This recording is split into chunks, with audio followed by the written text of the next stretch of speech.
athlete will be the subject of the biography round on Sports Challenge. Last week's champions, the Kansas City Chiefs, Len Dawson, Willie Lanier, and Otis Taylor. They'll meet the challenge of the 1971 champion Miami Dolphins, Larry Zonka, Jim Kick, and Paul Warfield. And now here is your host, the award-winning voice of the Rams and the Angels, Dick Enberg. Thank you, Johnny Gilbert. Thank you, ladies and gentlemen, and welcome fans from coast to coast and around the world to Sports Challenge, and we have quite a game for you today.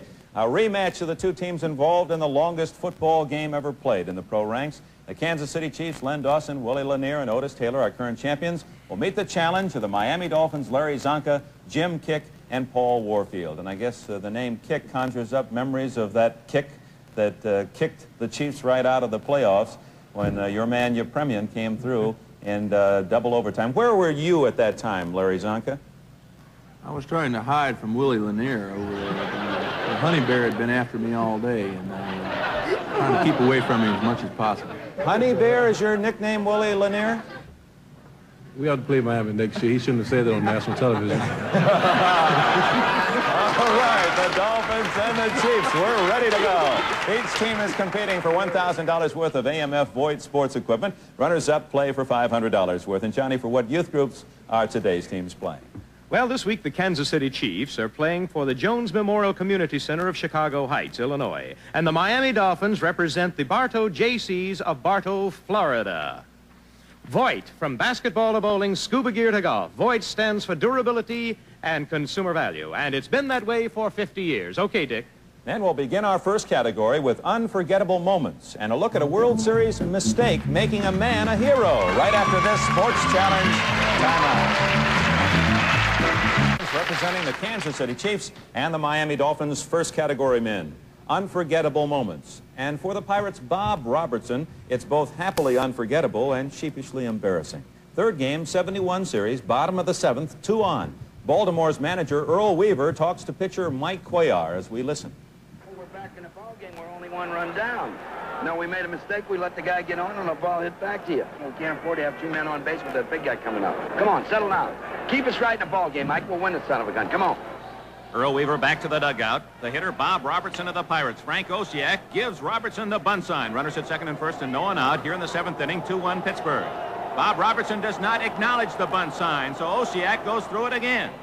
Robertson still doesn't look. He didn't sacrifice all year long. Roberto Clemente calls time, but the umpires do not acknowledge it. Cuellar from the belt, the pitch, screwball outside, hit to right center field and deep. Back. Home run! Robertson gives the Pirates a 5-1 lead after missing the bunt sign. Too soon when he signed because I was very anxious to get a base hit in that situation. And Willie Stargell was the first one to shake my hand. He said, "That'll way to bunt the ball, Hoss." Way to bunt the ball, Hoss, indeed. And then the winning Pirate pitcher in this game also won the final game of the 1971 World Series. Your toss-up question, 20 points. Who is he? Lenny Dawson. Blass. Steve Blass is correct for 20 points. First round free throws belong to the Chiefs. This unforgettable moment thrilled the nation's football fans in the 1971 AFC playoffs. Colts trail 7-0, third period here in Miami. And back to throw Unitas. He pumps once. He's looking long for Eddie Hinton. He throws long, and Hinton is behind the defense. Johnson tips it away, and Dick Anderson intercepts for Miami at the 40. Anderson at the 45 gets a great block. 50. Anderson cuts crossfield, 45-40. Picks up a wave of Miami blockers in front of him. Anderson has a chance to go all the way. He's at the 30. Another great block. 25, 20, 15. Anderson to the 10. Another block on Unitas, and Anderson is in. A 62-yard touchdown for Miami, and they lead 13-0. The man who threw that forward pass was Johnny Unitas, who has appeared in 2 Super Bowl games. Let's see, all 6 of you here have appeared in at least 1. The record for appearances is 4 for 10 points. What former Packer star holds that mark? Herb Adderley is correct. Twice with the Cowboys, twice with the Packers. 30-0, second free throw, Kansas City. An unforgettable moment for Joe DiMaggio. It's September 1949. A sellout crowd here at Yankee Stadium, here to honor the Yankees' famed outfielder, Joe DiMaggio. And the fans here in the Bronx shout their appreciation. announcer Mel Allen, New York Mayor O'Dwyer participate in the ceremonies, along with the DiMaggio family. Joe's son, his mother, and baseball brothers Vince, now retired, and Dominic, who is active in this final series of the season as Boston center fielder. A kiss from Mom, but for all here, DiMaggio is their boy, too. When New York honors its heroes, indeed, an unforgettable moment. For 10 points. And Willie Lanier, if you get this one, you are double tough.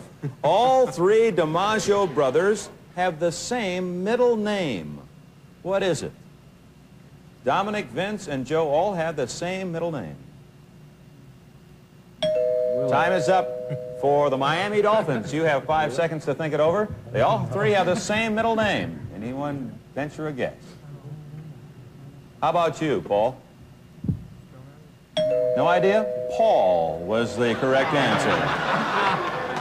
And interestingly, Joe told me that he was the one in his confirmation who picked his middle name, Paul, and the other brothers thought that wasn't a bad idea, so they took the same name. Paul, the middle name of all three DiMaggios. After one round, Chiefs 30, Dolphins nothing. New category, the important toss-up question.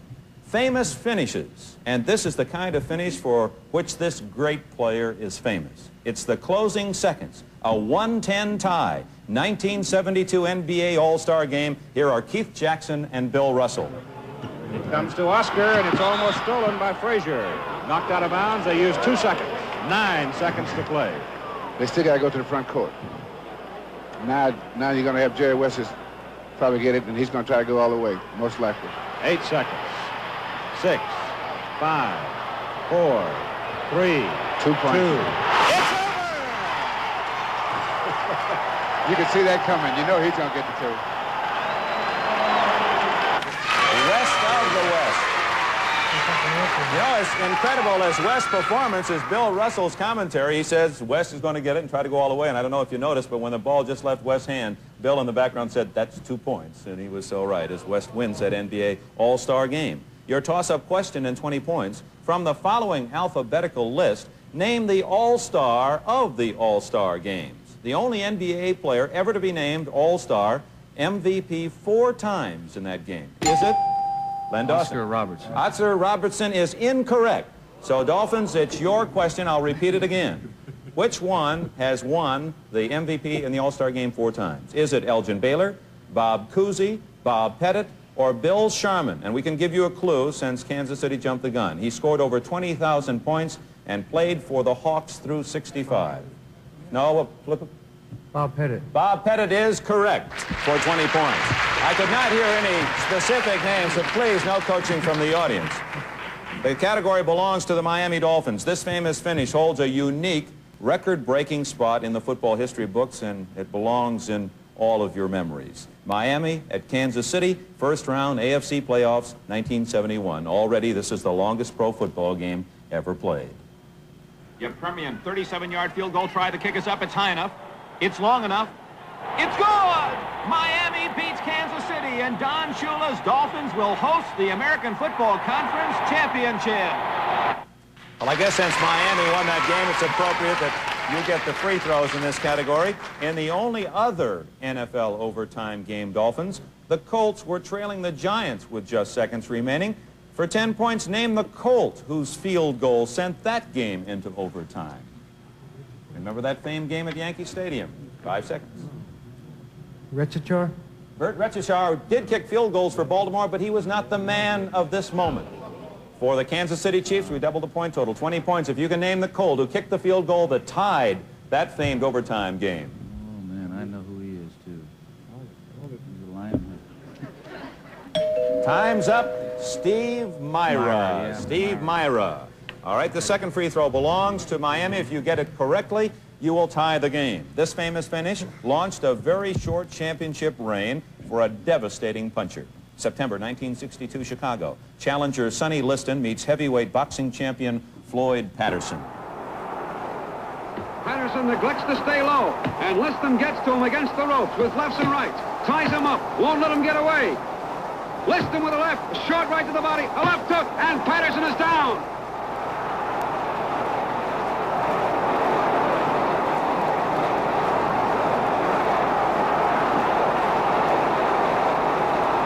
Sonny Liston knocks out Floyd Patterson in 1 round to become the 21st heavyweight champion of the world.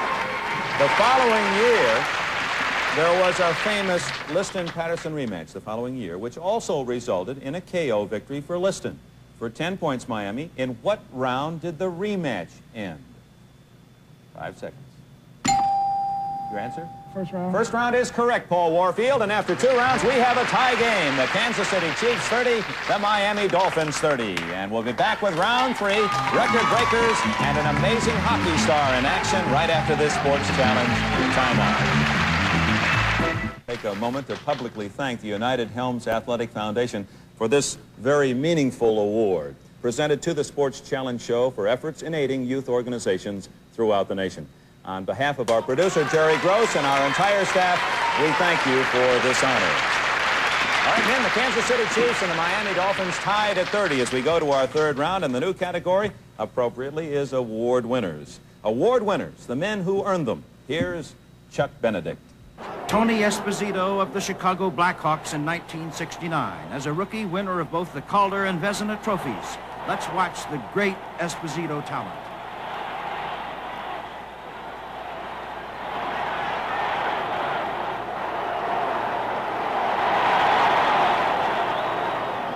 As a rookie, Esposito set the modern NHL record, 15 shutouts in 1 season. For your toss-up question and 20 points, which of the following goalies has the all-time career record for NHL shutouts? Alphabetically, Glenn Hall, Jacques Plante, or Terry Sawchuk? Lenny Dawson. Jacques Plante. Jacques Plante is incorrect. Miami Dolphins, 20 points. Is it Glenn Hall, Jacques Plante, or Terry Sawchuk? I can give you a clue. He spent his 20 NHL years with 5 different teams and recently met a tragic death. Sawchuk. Terry Sawchuk is correct for 20 points. Free throws. As stars for many years, both winners of MVP honors, Otis Taylor and Len Dawson, are frequent award winners. Let's watch them against Minnesota in Super Bowl IV. Dawson, quick count. Dawson, throws sideline pattern. Taylor. Taylor rolls. 20, 25. He cuts back. 20. He's going to go. All right, the category belongs to the Miami Dolphins.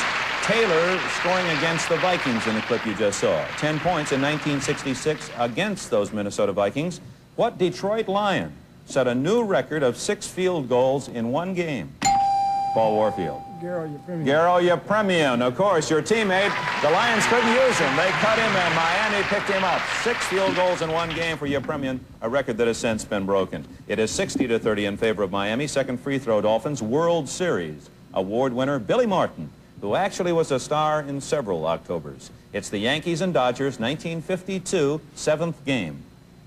Jackie Robinson up, bases loaded for Brooklyn, 7th inning, 4-2 Yankees. Frillo at 3rd, Cox at 2nd, Reese at 1st, they lead away. Bob Cassava delivers. Robinson swings and sends a high pop fly on the infield. Collins doesn't come in from 1st. Here's Billy Martin. Martin with a great catch. He saves the game. Billy Martin has the 6-game series record for hits, along with that great catch. He had 12 base hits in 6 games, a record. 2 players hold the World Series record for 7 games, 13 hits. Name them for 5 points each. 13 hits in a series, 5 points each. You have 5 seconds. Time is up, I'm sorry. So the Kansas City Chiefs, we can give you 10 points and 10 points if you can name the 2 men who have 13 hits in a series.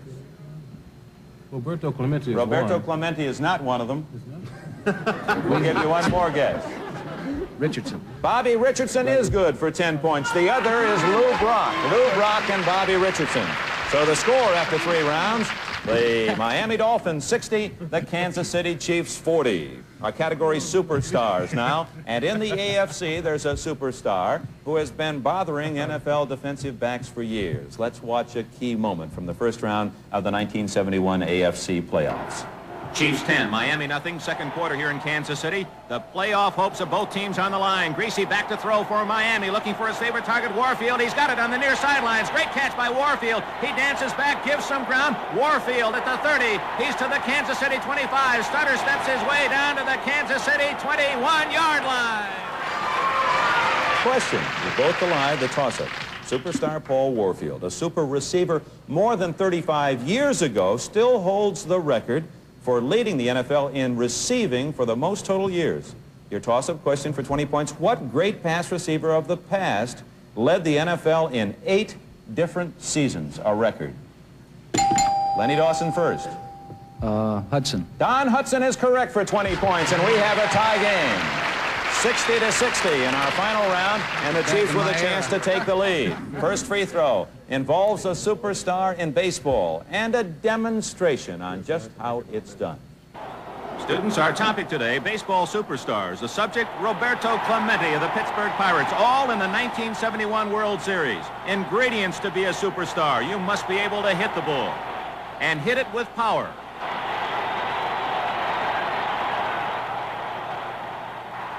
Number 3, you must run well.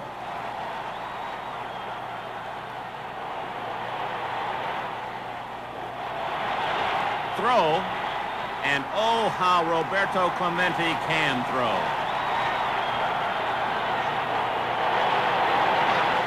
And you must catch the ball. Roberto Clemente, superstar.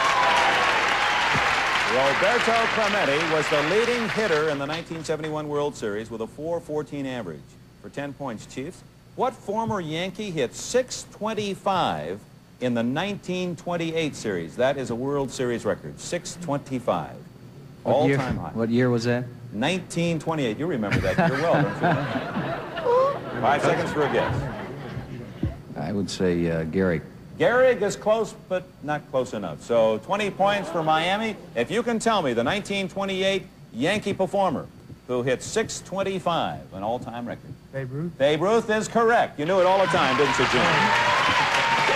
And the score now 80-60 in favor of Miami. Second free throw belongs to the Chiefs. When you're a quarterback, gaining the reputation as a superstar, it doesn't hurt to have 3 great receivers in the lineup with you. Watch closely now. Well, fans, Norm Van Brocklin is at it again. Another big day for the Dutchman. He fires first to Pete Retzlaff for a big Eagle gain as Philadelphia on its way to this 1960 NFL title. Next, Bobby Walston with a great catch. And a Philadelphia touchdown. And now to his favorite, littlest, and perhaps most effective receiver. And another Eagle touchdown. His last season in the NFL, Norm Van Brocklin with a super year. And your question, Kansas City, for 10 points in that clip, who was number 25? Tommy McDonald. Tommy McDonald, indeed. So after 4 rounds, a nip and tuck game. The Dolphins 80 and the Chiefs 70, and it's almost as if we're going to go into overtime again. We're very pleased to let you know that win or lose, all our panelists will receive the brand new Mattel Sports Challenge Instant Replay Quiz game to enjoy at home. And we'll be back with our all-important biography round right after this Sports Challenge timeout.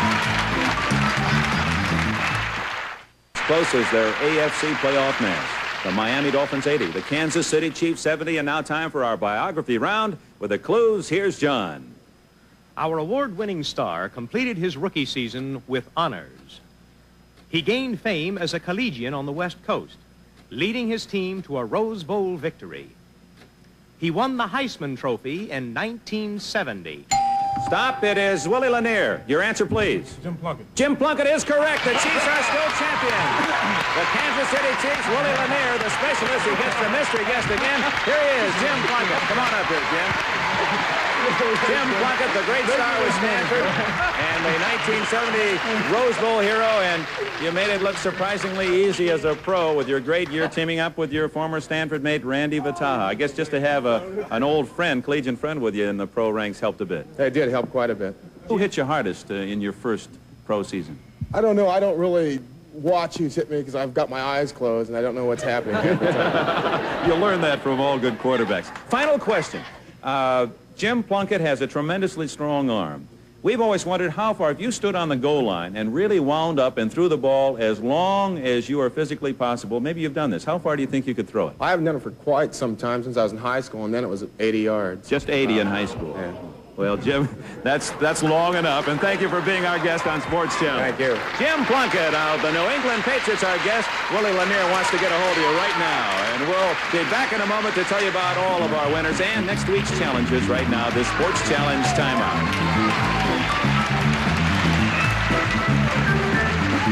Show has ended. Willie has come up with another mystery guest, and for the last 2 weeks, it has been his choice that has won the Kansas City Chiefs the championship. And with the official score, here's John. Vic, it's true. The winners of this sports challenge are the Kansas City Chiefs. And the Jones Memorial Community Center of Chicago Heights, Illinois, for whom they were playing, will receive $1,000 worth of AMF Voigt athletic equipment. Of course, there are no losers on sports challenge. The Bartow JCs, Bartow, Florida, for whom the Miami Dolphins were playing, will receive $500 worth of athletic equipment from sports challenge. By the way, if you have a junior athletic organization you'd like to see represented, drop us a line to Sports Challenge, 5800 Sunset Boulevard, Hollywood, California. Well, since the Kansas City Chiefs won this week, they'll return, of course, next week. And Dick, who will be here to challenge them? Well, Johnny, since the Miami Dolphins eliminated Kansas City from the playoffs and the Chiefs did not get a chance to play Dallas in the Super Bowl, we thought we'd have our own Super Bowl on Sports Challenge. Next week, the challengers will be the Cowboys, Bob Hayes, Lance Allworth, and Roger Staubach. They'll join our current champions, the Kansas City Chiefs. Yours truly, Dick Enberg. We'll see you again next week on the Sports Challenge.